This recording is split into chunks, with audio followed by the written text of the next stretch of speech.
토요일, 사순절의 34번째 날. 주님의 마음을 갖기 원합니다. 주님께서 우리를 사랑하셔서 이 땅에 오신 것처럼 우리도 그렇게 믿음으로 걷기 원합니다. 말씀 앞에 선 전도자가 되기 원합니다. 말씀 앞에 잠잠히 서십시오.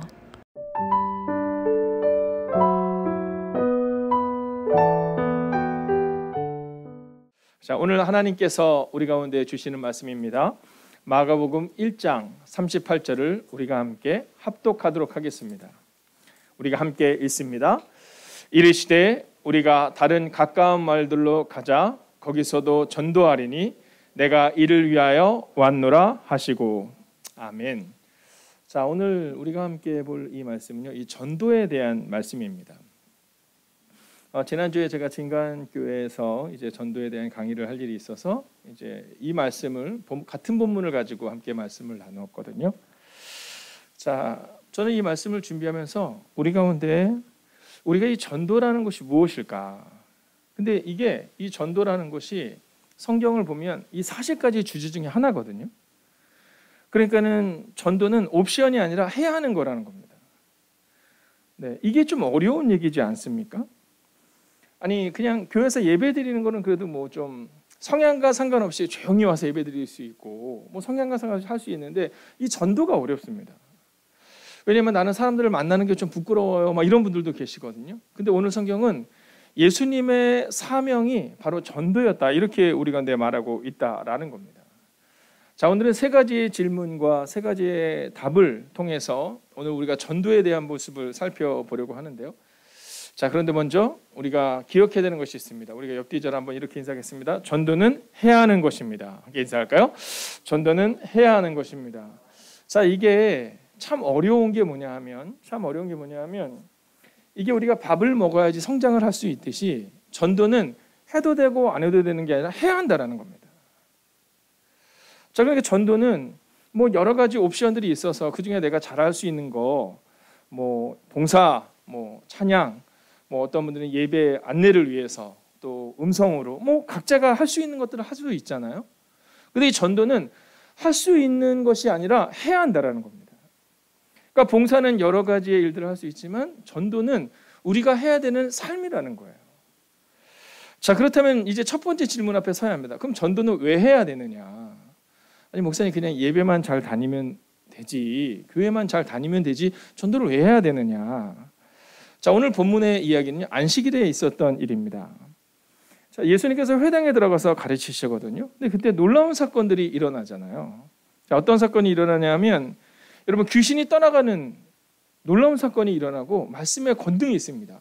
그래서 오늘 우리가 읽었던 이 마가복음 1장 앞에 부분을 보면 예수의 소문이 온 사방에 퍼졌더라, 이렇게 얘기하고 있는 겁니다. 자, 그리고 우리가 아는 것처럼 이제 예수님께서 그 회당에서 많은 병자들을 고치시고 또 귀신들을 내어 쫓으신 다음 이제 시몬의 집으로 들어가는데 거기 시몬의 장모가 열병에 걸려 있는 거예요. 자, 그래서 위급한 상황 가운데 있는데 예수님이 그 병을 낫게 하십니다. 자, 그리고 났더니 어떤 일이 일어나면 마가복음 1장 32절을 보면 저물어 해질 때 모든 병자와 귀신 들린 이들을 다 이렇게 데려왔다라는 겁니다. 자, 그러니까 예수님 앞에 지금 엄청나게 많은 병자들이 와 있고 귀신 들린 사람들이 와 있는 거예요. 여러분, 상상해 보세요. 이게 요즘 젊은이들 가운데 이 자기를 이렇게 드러내는 것들 중에 이 MBTI라는 게 있습니다. 그래서 나는 뭐 이렇게 좀 조용한 성격이 좋고, 나는 막 크게 막 이런 게 좋고, 또 어떤 사람들은 바깥을 나다녀야지만이, 네, 이거 젊은이들 편입니다. 나다녀야지만이 행복을 느끼고, 어떤 사람들은 집에 있는 게 행복하고 뭐 이런 거잖아요. 저는 종종 궁금해요. 예수님의 MBTI는 뭐 어떤 거였을까? 자, 그렇지만 확실한 것은 아침부터 회당에서 가르치고 귀신을 내쫓으시고 병자들을 고치시고 그리고 저녁에도 또한 그 많은 이들을 고쳤을 때 얼마나 힘드셨을까? 여러분, 이 성향과 상관없이 얼마나 힘드셨을까? 근데 그 다음날 새벽이 됐는데 제자들이 예수님을 찾으니까 없잖아요. 우리가 기도를 통해서 함께 보았던 것처럼 그래서 예수님께서 그 제자들에게 뭐라고 말씀하시냐면 네, 그 기도의 뒷모습을 보여주시잖아요. 자, 그래서 이제 제자들이 예수님께 와서 예수님, 지금 사람들이요 예수님을 찾아요, 이렇게 얘기합니다. 근데 그때 예수님이 바로 오늘 이 본문의 말씀을 통해 예수님의 정체성을 드러내신 겁니다. 같이 한번 읽어볼까요? 시작. 이르시되 우리가 가까운 마을들로 가자. 거기서도 전도하리니 내가 이를 위하여 왔노라 하시고. 여러분, 전도는 왜 해야 되냐고요?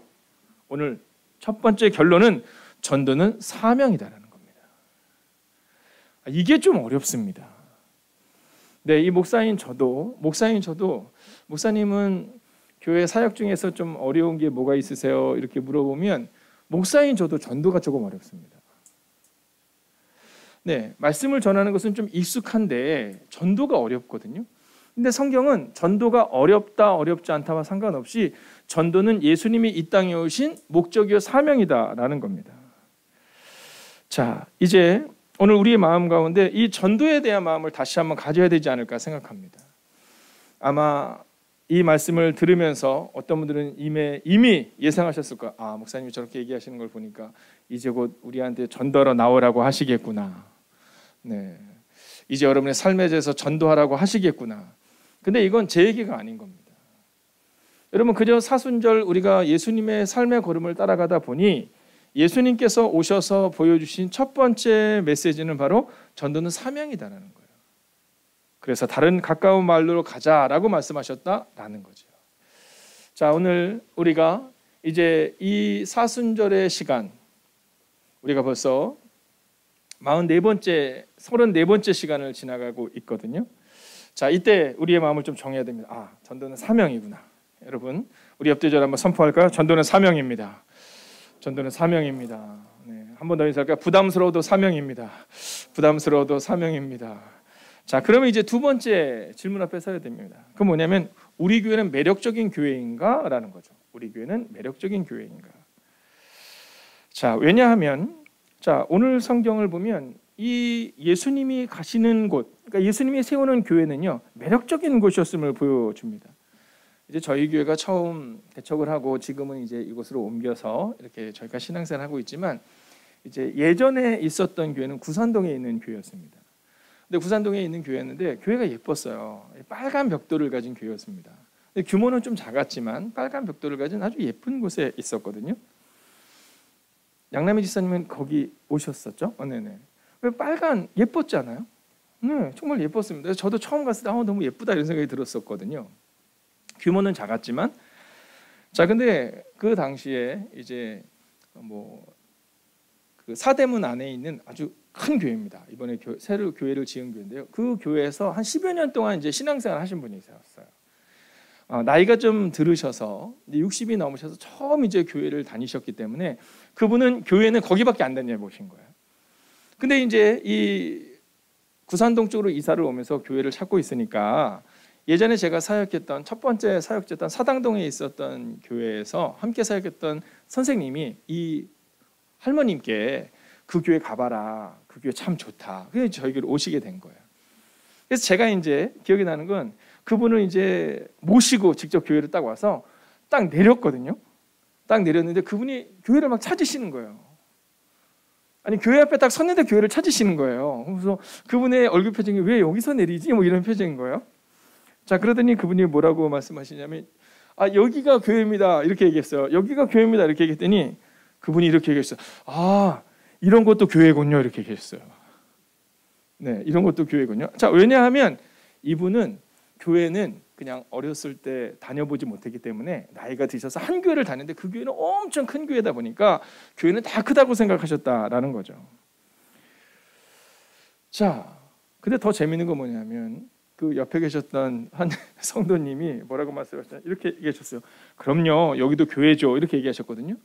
근데 이제 거기서 이제 서서 이제 얘기를 하는 겁니다. 어르신께서 이렇게 처음 오셨기 때문에 교회가 익숙하지 않으신가 봐요. 근데 어떤 성도님이 거기서 이런 얘기를 하셨어요. 당신이 구산동에 있는 교회까지 오는데 그 당시 멀리서 오셨거든요. 오는데 세보니까 교회가 진짜 한 100군데가 넘더래요. 네, 십자가를 이렇게 세보니까. 그러니까 그분의 얘기는 그럼에도 불구하고 이 교회가 좋아서 온다, 뭐 이런 얘기를 하고 싶어서 막 그렇게 얘기하고 있는데 그 옆에 있는 집사님이 이렇게 했어요. 아니, 근데 왜 여기까지 와요? 근처에 교회가 없으세요? 이렇게 물어보셨어요. 아니, 근처에 교회가 없으세요? 이렇게 물어보셨어요. 자, 이것은 그냥 하나의 해프닝이요? 또 우리가 이렇게 미소 짓게 하는 이야기지만 아주 중요한 것을 생각해 보게 됩니다. 그것은 뭐냐면 교회는 어떤 곳이 되어야 되는가? 교회는 건물로서 말할 수 있지는 않지만 내가 그 멀리까지 갈 수 있는 이유는, 또 가야 하는 이유는 여러분 그곳에 교회가 있다라는 겁니다. 자, 우리가 생각하는, 착각하는 것 중에 하나가 뭐냐면 예배를 갖다가 우리가 설교를 예배의 중심으로 여긴다라는 겁니다. 자, 그래서 어떤 교단에서는요, 이 강단이 되게 높아요. 강단이 되게 높습니다. 그래서 이렇게 낮은 강단이 아니라 여기 정도의 이 강단이 있어요. 그래서 이렇게 높여서 봐야 됩니다. 자, 왜냐하면 그 교단에서는 이 말씀이 그런 예배의 중심으로 여기기 때문에 어디든지 높습니다. 아마 유럽에 가보신 분들은 아시겠지만 유럽에 있는 교회들은 굉장히 강단이 높거든요. 왜냐하면 이 말씀이 중심이기 때문이죠.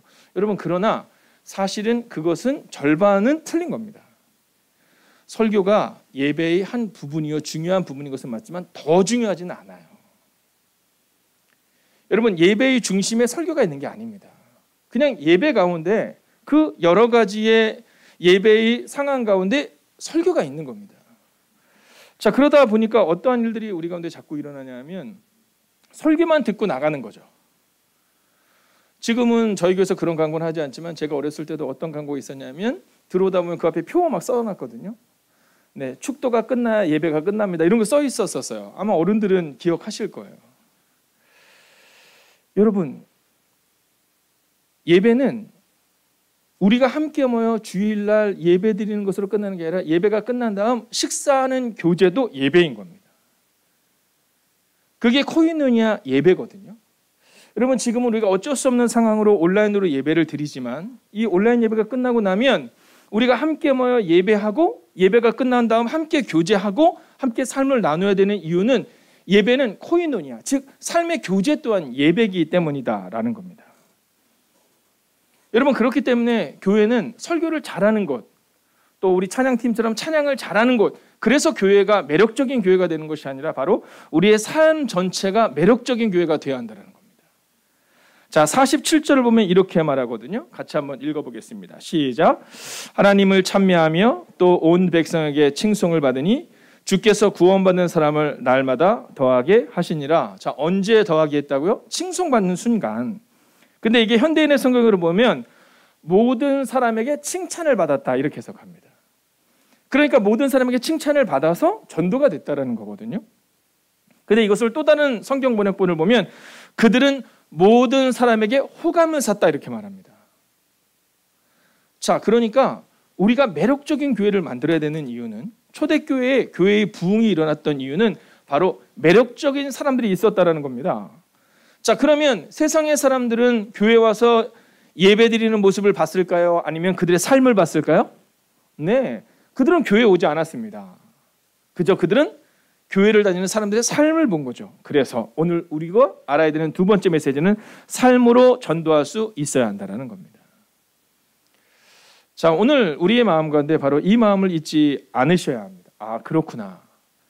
예배는 우리가 드리는 주일날의 1시간, 그리고 설교가 중요한 것이 아니라 삶으로 함께 나누는 그 순간도 예배구나. 그리고 그 매력적인 예배를 드리는 사람들을 통해 하나님의 나라가 세워졌다라고 성경은 기록하고 있다라는 겁니다. 자, 이제 마지막 세 번째 메시지거든요. 자, 질문을 먼저 던집니다. 다른 마을로 가서 전도할 준비가 되었는가라는 질문 앞에 오늘 서셔야 됩니다. 자, 예수님께서 이제 그곳에서 복음을 딱 전하셨는데 엄청나게 많은 사람들이 병자가 고쳐지고 말씀을 듣고 돌아오는 일이 발생이 되거든요. 자, 근데 그때 주님이 뭐라고 말씀하세요? 우리가 다른 가까운 마을로 가자, 거기서도 전도하리니, 이렇게 말해요. 자, 예수님을 만나고 변화를 받은 사람들이 그곳에 있었지만 오늘 주님께서 원하셨던 것은 어떤 것이었느냐 하면 이제 이곳에서 복음을 전해드리는 사람이 있어서 그 안정적인 교회에서 목회하겠다가 아니라 이제 예수님을 알지 못하는, 하나님의 나라를 알지 못하는 자들을 향해 또 다른 마을로 가서 전도해야 된다, 이렇게 말하고 있다라는 겁니다. 자, 여러분, 오늘 이 본문을 통해 성경이 우리 가운데 전해주고 있는 메시지가 여기 있는 겁니다. 자, 아마 모르긴 해도 오늘 이 금요 성령 집회에 참여하시는 분들이라면 아마 인생을 살아오시면서 또 신앙생활 하시면서 전도 열심히 하셨을 겁니다. 자, 그러나 사실 이 코로나19로 인해서 우리가 전도가 멈춰져 있는 것을 보게 됩니다. 이번 주에 우리 재무부장님이 저한테 그런 얘기 하시더라고요. 목사님, 요즘에 저희 교회 새가족이 좀 없는 것 같아요. 이렇게 얘기를 하시더라고요. 그래서 제가 그렇게 말씀을 드렸거든요. 맞아요. 우리가 전도하지 못하기 때문인 것 같아요. 자, 우리가 나가서 노방전도를 했기 때문에 그 사람들이 교회로 온다. 저는 그렇게 여겨지지 않습니다. 왜냐하면 우리가 나가서 노방전도를 10시간, 100시간을 해도 사실은 그것 때문에 교회 오는 사람은 별로 없다고 볼 수 있거든요. 왜냐하면 교회에 오시는 분들 중에 100명이 오시면 그중에서 한 90명, 95명은 대부분 다 간계 전도예요. 근데 놀라운 사실은 뭐냐면 우리가 전도의 자리로 나갈 때 하나님이 보내주신다는 거예요. 참 신기한 일입니다. 자, 그 이유는 뭐냐면 오늘 성경이 말하고 있는 것처럼 예수님이 다른 마을로 가서 전도할 준비가 됐니? 라고 물으셨다라는 거죠. 자, 우리가 가야 한다라고 명령하셨다라는 거죠.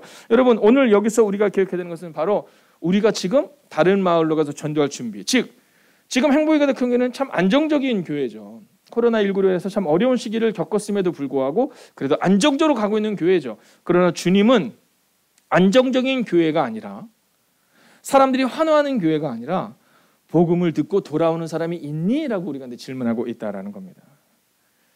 자, 이제 말씀을 마치려고 하는데요. 디모데후서 4장 6절에 보면 이 바울이 뭐라고 말하면 내가 전제와 같이 부어지고 나의 떠날 시각이 가까웠다 이렇게 말해요.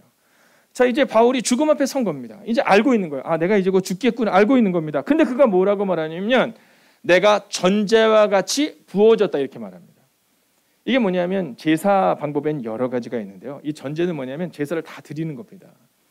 그리고 다 드리고 났는데 뭔가 아쉬운 거죠. 더 드리고 싶은 거. 여러분 그때 그 위에 포도를 쭉 부리는 겁니다. 그러니까 그냥 끝까지 드릴 수 있는 건 다 드렸다는 것을 말합니다. 내가 전제와 같이 부어졌다라는 겁니다. 적당히 드려진 게 아니라 부어졌다라는 겁니다. 나의 떠날 시각이 가까웠는데 나는 나의 전부를 드렸다라는 겁니다. 여러분 이것을 성경은 이렇게 말합니다. 나는 이미 피를 부어서 희생제물이 될 준비를 갖추었습니다. 이렇게 말하고 있다는 거예요. 여러분 이것이 바울의 고백이었습니다. 내가 전제로 드려졌다는 이 얘기입니다. 그래서 오늘 세 번째로 다른 마을로 갈 준비가 되었느냐는 질문은 바로 미랄이 될 수 있어야 한다는 겁니다. 할렐루야. 여러분 전도는 어쩌면 부담스러운 얘기인 것처럼 생각될 수 있지만 그럼에도 불구하고 전도는 우리가 해야 하는 일이다라는 겁니다. 자, 이 바울이 이제 예수님께서 십자가에서 죽으신 것처럼 그가 미랄이 되어 그의 삶을 드립니다. 저는 오늘 우리의 마음 가운데 이 마음을 가지고 오늘 한 알의 미랄이 되는 그 소망을 가지고 오늘을 걸어갈 수 있기를 주의 이름으로 축원하겠습니다. 여러분 매력적인 사람이 되십시오. 여러분 그것이 세상에서 말하는 매력적인 사람이 아니라 세상이 볼 때 다른 사람, 구별된 사람. 저 사람은 왜 정직할까? 저 정도면 화를 낼 만한데 저 사람은 왜 화를 내지 않을까? 여러분 이 하나님의 사람들을 통해 하나님의 교회가 세워졌다라는 겁니다. 우리는 종종 착각합니다. 우리가 교인인 것을 교회 안에서 드러내기를 원하지만 초대교회는 어땠다고요? 네, 사람들에게 호감을 샀고 그 호감을 사는 교회에 복음이 더욱더 확장되어졌다라고 말하고 있다는 겁니다. 그리고 그 출발은 바로 예수님께서 병자들을 고치시고 사람들을 일으키시고 그리고 그렇게 우리에게 전도하는 삶을 살아야 된다라고 말씀하셨다라는 겁니다. 자, 저는 오늘 여러분에게 선언하고 선포합니다. 예수님 닮은 삶의 걸음, 전도자의 삶을 살게 하소서의 고백이 우리 가운데 있기를 주의 이름으로 축원하겠습니다. 여러분 전도는 특별한 것이 아닙니다. 전도는 그저 주님을 닮은 삶을 살아내는 겁니다. 오늘 그 마음으로 이 전도에 대한 고백을 가지고 오늘 이 하루를 살아가는 깊은 묵상 가운데 들어가는 여러분과 제가 되기를 주의 이름으로 축원하겠습니다. 하나님, 우리는 종종 우리가 예배자의 삶으로 산다라는 것은 교회 안에서 살아가는 것임을 잘못 알고 있었음을 고백합니다. 오 주님, 오늘 이 시간 기도합니다. 이제 하나님께서 우리 가운데 오셔서 우리의 삶의 자리에서 전도자의 삶을 살아내는 하나님의 사람들이 되게 하여 주시옵소서. 하나님, 전도자가 된다라는 것은 교회 안에서의 삶을 말하는 것이 아니라 세상 가운데서 얼마나 매력적인 사람으로 살아내느냐, 그리고 그런 사람들이 교회를 세우느냐임을 성경은 기록하고 있습니다. 오 주님, 지금도 좋은 교회임을 고백합니다. 그러나 주님께서 그 사람들을 떠나서 다른 마을들로 가서 그 마을들도 좋은 곳으로 만들자 말씀하신 것처럼 오늘 우리도 이곳에서 유람선 위에서 뱃놀이하는 교회 되는 것이 아니라 잃어버린 한 영혼을 향해 나아가는 구원선과 같은 주님의 교회가 되게 하여 주시옵소서. 그리고 그 구원을 이루기 위해 매력적인 삶을 살아낼 수 있기를 원합니다. 오 주님, 오늘 우리가 불렀던 찬양처럼 순종하겠습니다, 충성하겠습니다 이 고백이 교회 안에서의 삶으로 끝나는 것이 아니라 우리의 삶 가운데서 일어나게 하여 주셔서 그 순종과 충성으로 성실하게 용서하며 배려하며 섬기며 살아가는 하나님의 사람들을 통해 그렇게 전도자가 세워지고 그렇게 전도가 되는 하나님의 능력이 임하기를 성부와 성자와 성령의 이름으로 간절히 축원하옵나이다. 아멘. 첫 번째, 오늘 주님의 마음으로 사랑하기 원합니다. 주님의 시선으로 모든 사람을 보게 하시고 우리 안에 주님의 마음을 가득 채워주소서.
두 번째, 너희는 모든 민족으로 제자를 삼으라고 말씀하신 예수님의 마음을 닮아가는 교회가 되게 하소서.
세 번째, 공동체 안에 도저히 용서할 수 없는 사람, 이해할 수 없는 사람까지도 사랑하셔서 교회 공동체를 두셨으니 우리도 사랑하며 함께 구원의 길을 걷게 하소서. 제자 삼으신 예수님의 마음을 닮아가는 교회가 되게 하소서.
네 번째, 내 믿음이 너를 구원하였으니 평안히 가라. 이 말씀 앞에서 우리 자신을 돌아봅니다. 우리 안에 믿음을 굳게 하옵소서. 아무 의심 없이 예수님을 붙잡아 기적을 경험하게 하옵소서.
5번째, 하나님은 영이시니 예배하는 자가 영과 진리로 예배할지니라. 예배를 사모하며 준비하는 하루가 되게 하소서.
주님처럼 사랑하며 아끼며 함께하며 걷는 하루 되기 원합니다. 누군가에게 사랑을 전하는 하루 되십시오.